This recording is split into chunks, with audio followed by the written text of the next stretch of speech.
Présentation de l'atelier de professionnalisation, le nombre mystère, partie 1. Alors, au niveau de l'énoncé, ce jeu, vous allez le jouer contre l'ordinateur. En fait, le programme va générer un nombre aléatoire entre 1 et 100. Et le joueur doit deviner le nombre mystère en 6 tentatives maximum. Alors, le principe. Donc, comme on a dit, le programme va générer un nombre aléatoire entre 1 et 100, le nombre mystère, et le joueur doit deviner le nombre. On demande à l'utilisateur de saisir un entier entre 1 et 100, correspondant à sa tentative. Il essaye de trouver le nombre mystère. Le programme, lui, va comparer le nombre saisi avec le nombre mystère, et le programme doit afficher C+, si le nombre mystère est supérieur au nombre saisi, et C- s'il est inférieur. Puis le programme va redemander la saisie.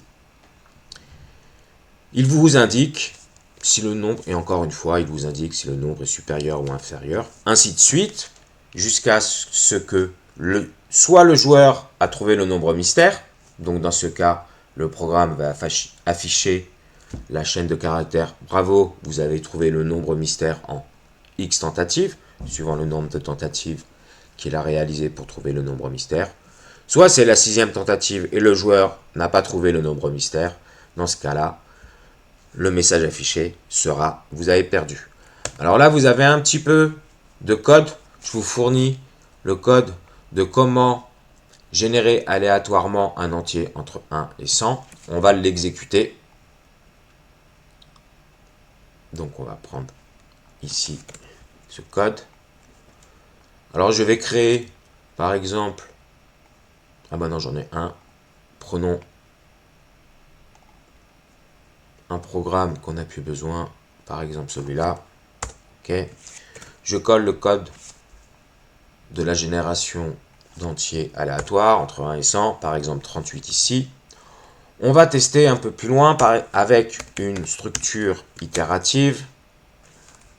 Donc int i égale 0, point virgule, i inférieur à 200. On va itérer 200 fois, c'est-à-dire créer, générer 200 entiers aléatoirement entre 1 et 100.